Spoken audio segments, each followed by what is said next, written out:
अंतिम चीनी कुंफू सीखने के लिए इस आदमी ने एक जिंदा सांप अपने मुंह के अंदर डाल लिया। फिर वह पूरी तरह नग्न होकर बर्फ की एक बड़ी सिल्ली पर लेट गया, जबकि उसका गुरु जलती हुई मशाल से उसे लगातार मारता रहा। यही उसके गुरु का अनोखा प्रशिक्षण था। उस गुरु के पास एक और हैरान कर देने वाली कला थी, वन फिंगर जैन, जिसके दम पर वह सिर्फ एक उंगली से किसी भी चीज में छेद कर सकता था। यह देखकर शिष्य भी उत्साहित हो गया। उसने अपनी बीच वाली उंगली आगे बढ़ाई और लकड़ी के तख्ते पर वार किया, लेकिन तख्ता टूटने की बजाय उसकी उंगली ही टूट गई। गुरु बिल्कुल भी नहीं घबराया। उसने आराम से उसकी उंगली वापस सीधी कर दी। असल में यह मार्शल आर्ट सीखने वाला आदमी एक रियल एस्टेट डेवलपर था। सवाल था कि एक सामान्य बिजनेसमैन खुद को इतनी दर्दनाक ट्रेनिंग क्यों दे रहा था। दरअसल वह लोगों, खासकर बुजुर्ग महिलाओं को घटिया मकान बेचकर धोखा देता था और आखिरकार धोखाधड़ी के आरोप में पकड़ा गया। अदालत ने उसे 3 से 5 साल की जेल की सजा सुनाई, जो 6 महीने बाद शुरू होने वाली थी। यह सुनकर वह डर गया। उसके एक पूर्व कैदी चाचा ने बताया कि उसे देश की सबसे खतरनाक जेल में भेजा जाएगा, जहां हर दिन कैदियों के बीच खूनी लड़ाइयां में होती हैं। उसकी दुबली पतली काया देखकर उन्होंने कहा कि वह वहां ज्यादा दिन जिंदा नहीं बचेगा।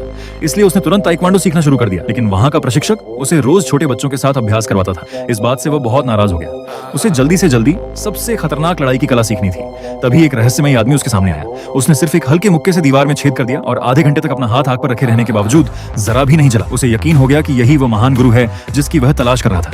उसने तुरंत उनका शिष्य बनना स्वीकार कर लिया। इसके बाद उसकी कठिन ट्रेनिंग शुरू हुई। हर दिन वह जिंदा बिच्छू और कच्चा सुअर का लीवर खाता, नुकीले बांसों की खाट पर लेटता, अपने पैरों की ताकत बढ़ाने के लिए स्क्वैट्स करता, जबकि उसके पैरों के बीच एक तेज धार वाला चाकू रखा होता। वह अपनी फुर्ती, ताकत और तकनीक पर दिन रात मेहनत करता और लकड़ी के डमी पर लगातार प्रहार करता रहता।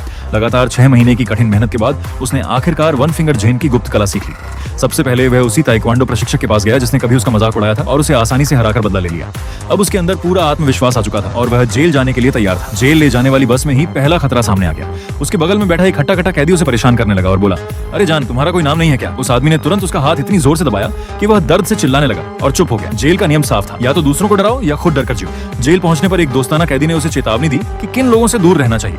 उसने बताया कि ब्लैक गैंग का लीडर अपने नंगे हाथों से किसी को भी मार सकता है। फिर उसने व्हाइट गैंग के बारे में बताया, जो दिखने में साधारण थे लेकिन लड़ाई में बेहद खतरनाक थे।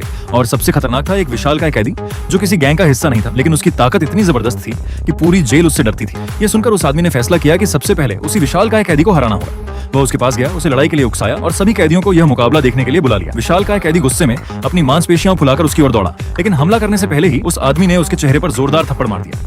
फिर उसने उसका हाथ पकड़ लिया और उसकी अनामिका से शुरू करते हुए एक एक करके सभी उंगलियों को 90 डिग्री तक मोड़ दिया। दर्द से विशालकाय कैदी चीख उठा। आखिर में उसने उसे एक जोरदार लात मारी और वह बेहोश होकर जमीन पर गिर पड़ा। यह जेल में उसका पहला ही दिन था और उसने सबको साफ बता दिया कि अब इस जेल का असली बॉस कौन है।